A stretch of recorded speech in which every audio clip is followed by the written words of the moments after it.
Growth happens within itself, all right? No one actually knows how growth happens. There might be some scientists who come up with a degree or a theory or a proposal, but growth is an absolute mystery. All growth is an absolute mystery. Muscle growth, practicalities, muscles tear, then they heal, but how things get forged back together again, think about if you've ever had a wound or a scar on your physical body. I've got a little scar right here. Shall I tell you a story that might make you squirm? Shall I? Okay, I'll share you a little story here, right? But if you're squeamish, don't blame me, because you're the one who chose to listen. I was working in Kenya as part of the military, building it was a number of houses for some local farmers on a game drive outside of a township called Nairi, and this was on the road between the capital and somewhere else. I'm terribly sorry, my geography is absolutely diabolical. So anyway, we were there and we were working away, and one morning I woke up and I'd scraped my wrist, so I had a tiny little cut on my wrist. When I woke up in the morning, it was really starting to ache. Over a few days, my wrist had kind of swollen up. After about 4 or 5 days, I could barely move it. It had become so painful. I would squeeze it a little bit, and a little bit of gunk would come out. I ended up having to go to the hospital, to the military hospital over there, and the doctor was a Kenyan local, and he strapped my wrist to this workbench and pulled out a scalpel. And he said, exact words, "You might want to close your eyes." I said, "Close my eyes?" Do you know when someone tells you not to do something? All right, our natural tendency as human beings is, close my eyes? Why? My eyes just literally widened. And that was it. Transfixed my focus right on what he was about to do. He pulled a scalpel and he said, this might hurt. Then he literally slit my wrist. Now, I was in the middle of Kenya here, and if you've ever seen a fully grown man cry like a little baby, that's what I done. I cried like a little baby, and he squeezed this, and all this, like this frothy stuff came out, and all these little black eggs. A spider had impregnated my wrist. Right, I'd been impregnated by a spider, right? That totally sucked. What can I say? Now, why do I tell you that story? I tell you that story to maybe cover some sort of psychological concept, that we focus on things that we are told not to focus on. Maybe there's something in that, maybe there's not. But really just to emphasize the point that when scar tissue heals, it forms scar. Scar is stronger than skin. It's growth. We don't know how growth happens. Growth is a mystery. And we also don't know how we're impregnated by spiders. That's a mystery also. Shall I move back to the point I was trying to make? I do feel that I digress here just a little bit. Listen, I'm aware I've presented some big heavy ideas to you, so I'm doing my best here just to lighten the load just a little bit. And this is a model that centers itself around our perspective and our attitude towards life. All right. It centers itself around an old leadership concept called locus of control. This was a model back in probably the 80s and the 90s that many middle management senior leadership teams would use to simply help their employees manage expectations around matters of business growth. Whilst we can do some things to try to influence growth, we cannot determine whether growth happens or otherwise. And what's true in the context of organizational culture and business is also true in the context of our day-to-day life. Whilst I had this little nick, this little cut made on my wrist, I did not make the growth happen. I didn't knit the skin back together. It happened by itself. It's a mystery, an absolute mystery. But first things first, let's look at the circle of disempowerment, which is gives us an appreciation for our locus of control, that which we're actually able to control in life and that which we're not. So some people go through their lives looking at what the celebrities are doing, looking at what is being talked about on the news. They look at what's happening in the world economy and their local national economies. They consider the preferences of their family cultures, their cultural norms. They consider what other people like, dislike. They will follow the news in relation to wars, terror that's going on a global scale. This is relevant all around the world. Some people will look at the weather, what's trending on social media, in the fashion shops, threats that are imminent to their life, i.e. getting impregnated by spiders. In Kenya, some people would decide not to go to Kenya because of the story. And this is where the spider story actually becomes relevant. It was going somewhere. There's all these factors that happen outside of our control that we have no say over. The things just happen to us.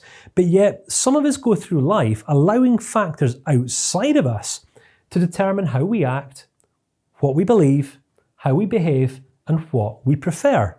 All right? This is what we would refer to as the circle of disempowerment, where we, on an identity level, are impacted by factors outside of our control.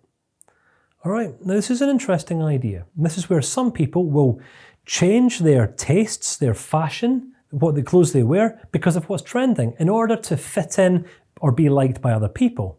So when we live life in this way, it can end up leading us to live quite an inconsistent life, where all we're simply looking to do is just fit in, stay safe, protect ourselves, be liked, be loved, get ahead, make progress, based on us doing our best to manipulate the world, or we are unknowingly or knowingly allowing ourselves to be manipulated and controlled by the world. You with me? I would say that this is the locus of lack of control, where we are not in control or regulating ourselves well. Instead, we're just emotionally reacting to life and behaving accordingly. So what's the alternative, Kenai, here, you ask? Well, thanks for asking. This is where the circle of empowerment points us in a very, very different direction in terms of, developing an attitude towards life that will actually serve us. Does this serve us? Well, it might allow us to connect and fit in with some people who like us conditionally, as long as we're ticking their boxes. But this approach to life allows us to be free, allows us to be authentic and congruent and real, autonomous, so on and so forth. Again, it's not an option for all people. Well, it is an option for all people, but it's just an option that many people won't commit to, because we'd rather fit in and be liked than, just be themselves.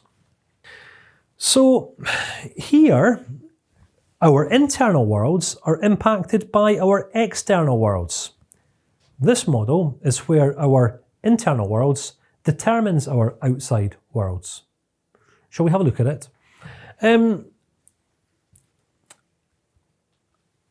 Our attitude determines the health and the depth of the relationships that we build.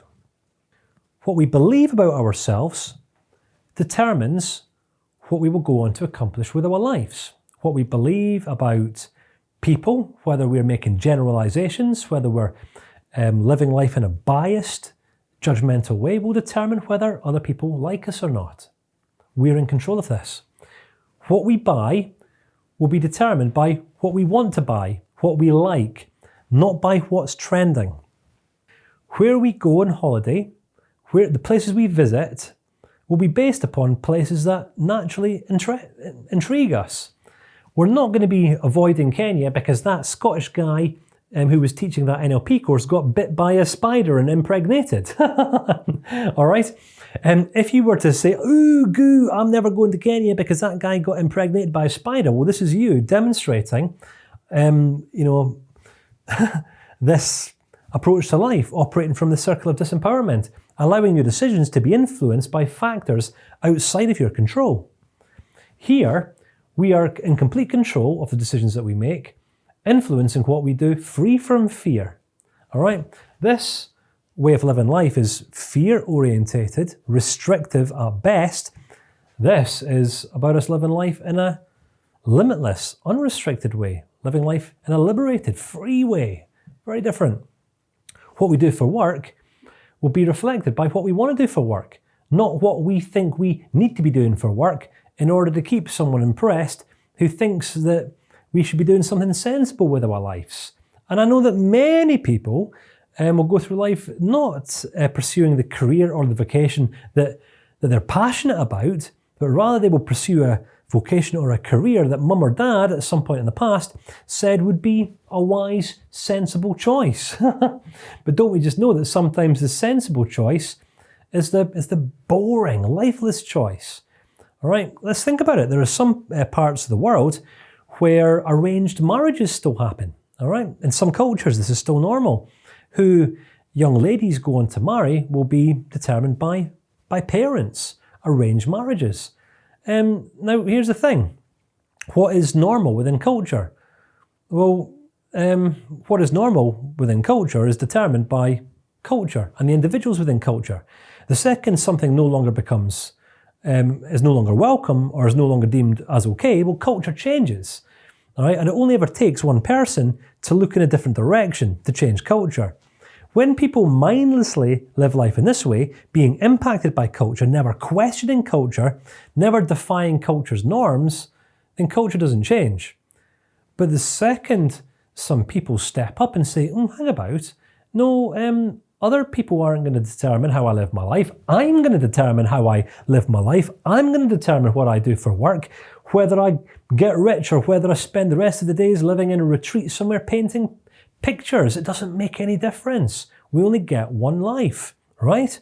Where we live, what we read, what we write, what we like, what we dislike, what we go on to pioneer and launch isn't going to be based upon whether we think other people are going to like us or not. It's going to be based upon what's real for us, what we're passionate about, what intuition is pointing us in the direction of considering. Are you with me?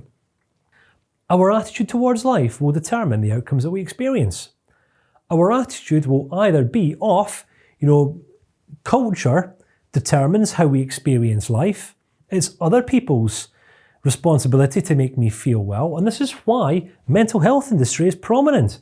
Because, a significant portion of the world population live life in this way, influenced by all these factors outside of their control. They end up saying, I'm depressed, I'm sad, I'm anxious, I'm all these sorts of things. Then you have many people who call themselves professionals who are more than happy to take salaries and, take money for offering placebos at best. But this is where the money spot is. This is the secret to living an effective and enjoyable and a fulfilling, a rewarding and exciting life. Making the decisions that we want to make. Pursuing the things that we want to pursue, doing what we want to do, creating what we want to create. We're not just going through life mindlessly accepting the beliefs from those who've gone before us. Well, this is cultural, this is what my culture believes, this is what all my friends believe, therefore it's what I believe. That's mindlessness. All right?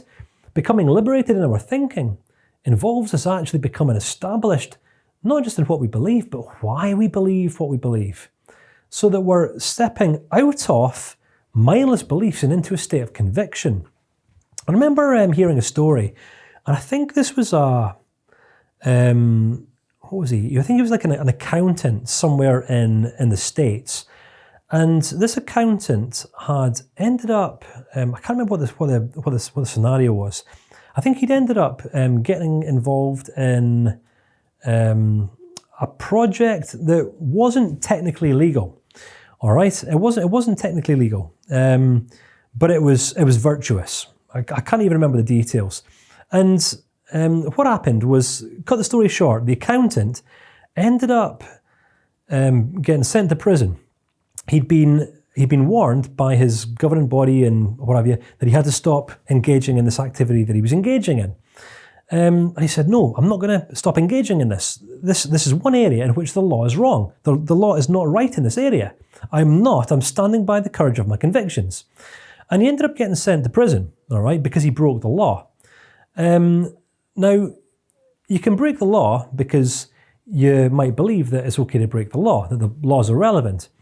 But where the law actually protected him, this accountant ended up getting released from prison, was because he was not operating out of just a sense of belief. He was operating out of a deep-rooted conviction that was based upon virtue. Big difference, all right? Where we live life, think about another example. Look at Mahatma Gandhi, All right, some of those people who've made it their way into the history books, those pioneers, those thought leaders, those influencers who've made massive shifts throughout society. Think about, what's his name? Milk, who first took a stand, the gay politician. All right, and said, no, we're not hiding in the shadows anymore. We are people. Right, we are here to stay. We're not going anywhere. And was he ostracized? Yes, he was. But he stood by the courage of his conviction and brought about cultural change. What about Gandhi? What did Gandhi do? Gandhi went on. He fasted for sometimes months on end for the people. He was an advocate of liberation. India coming under control, the authority of the British Empire, and he said, no more. My people are free. I want my people to be a free people, and I will die for this cause. Deep-rooted convictions are significantly different from lackadaisical, mindless beliefs and worldviews and opinions. People will die for their convictions, but very, very rarely be prepared to die for their beliefs. There's a big difference. All right? So I share this with you. Why? Just to get you considering the attitude that you take towards life, because your beliefs are essentially laying the foundations for you right now. You are going to believe that your life is determined by factors outside of your control, or you're going to essentially believe that you have the capacity to facilitate any degree of social, cultural change on a local, national, international scale. Any degree of change that you want to, all right? What this model can help us to better appreciate is as we grow in self-awareness, we grow in our ability to self-regulate. As we grow in our ability to self-regulate, we become naturally more socially aware of other people, and it's only as we become more socially aware, we start to identify, my goodness, this is how most people live their lives. Scared of making change, they don't want to step out or be the odd one out in a crowd. It's easier just to go with the flow than what it is to develop one's own mind and go against the grain. But it's only those people who go against the grain that step out as being significant, inspiring. It only takes one match to burn 1,000 trees. One of my favourite songs going back to the 90s, a band called the Stereophonics.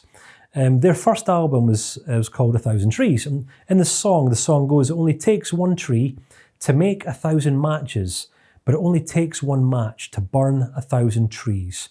And it only takes one person to completely transform or launch a national cultural movement in any geographical location. One thing's for certain, when we're devoted to playing it safe, to conforming to the rules, to keeping people happy, sticking with the trends, when we're scared, it's questionable as to how inspiring anyone is ever going to find us. But when we're living life by our terms, when we are clear on our convictions and we're actually devoted to the process of doing something about these convictions, then we can't help but attract other people to our lives. Some people will follow us.